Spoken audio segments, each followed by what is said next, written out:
शिवपुर राज्य में बहुत ही खुशहाली थी। वहाँ के राजा बहुत ही नेक दिल और प्रजा में लोकप्रिय थे। राजा के 2 सुपुत्र थे और राजा उनको ही राजपाट और राज्य कैसे चलाना है सिखाने में लगे रहते थे। राजा ने एक दिन राजगुरु को अपने बच्चों के शिक्षा दीक्षा और आगे के भविष्य के लिए बुलाया। आइए राजगुरु। राजन, मैंने दोनों राजकुमारों की कुंडली देखी। छोटे राजकुमार की कुंडली में राजयोग है, पर बड़े राजकुमार की कुंडली में मुझे राजयोग नहीं दिख रहा है। कुछ उपाय बताइए राजगुरु। राजन, कुछ कठोर निर्णय लेने पड़ेंगे। युवराज को कहीं और भेजिए शिक्षा और राज्य कार्य सीखने के लिए। राजगुरु वहां से चले जाते हैं। राजन ने फौरन राजमंत्री को बुलाकर बड़े युवराज को मित्र राज्य को भेजने की योजना बनाई। मंत्री जी, अभी ही बड़े युवराज को हमारे मित्र राज्य के पास भेज दिया जाए और ये खबर कानो कान किसी को भी नहीं होनी चाहिए। ऐसा ही होगा महाराज। छोटे युवराज शिवपुर राज्य में बहुत लोकप्रिय थे। वह प्रजा के सारे कार्यों में बढ़ चढ़कर हिस्सा लेते थे।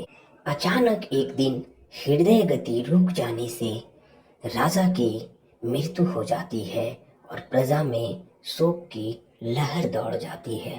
राजमंत्री फौरन महारानी से बात करते हैं कि बड़े युवराज को बुलाया जाए। महारानी को ये बात मालूम रहती है कि बड़े युवराज अभी राजकाज के लिए तैयार नहीं है। मंत्री जी, युवराज को तो जानते हैं आप, वो कैसे राज्य कार्य संभालेंगे? महारानी, पर राज्य का जो नियम है उसे तो हमें निभाना ही पड़ेगा। ये बात सेनापति को पता चल जाती है और वह राजमंत्री पर आकर दबाव बनाता है कि मंत्री जी जल्दी से बड़े युवराज को बुलाया जाए। उसको पता रहता है कि बड़े युवराज तो कुछ कर नहीं पाएंगे, तो पूरी सेना मेरे हाथ में रहेगी और मैं जो चाहूँगा वो करूँगा। राजमंत्री, फौरन हमें बड़े युवराज को बुलाना चाहिए। ठीक है सेनापति, फौरन खबर भिजवाइए। अगले दिन युवराज राजमहल आते हैं तो सब लोग हैरान हो जाते हैं। युवराज एकदम सादे वेश में एक साधारण मनुष्य की तरह दिख रहे थे। युवराज को सारी बातें पहले से ही मालूम हो गई थी। मंत्री जी, मैं तो इस भोग विलास की दुनिया से अलग दुनिया में चला गया हूँ। मुझे इस राजमहल से कोई लगाव नहीं। आप छोटे युवराज को ही राजगद्दी पर बैठाइए।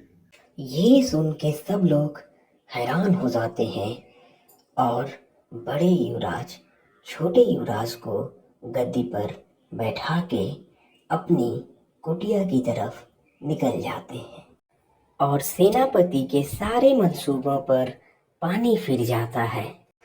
और भी रोचक कहानियों के लिए इस चैनल को लाइक, शेयर और सब्सक्राइब जरूर करें। नमस्कार।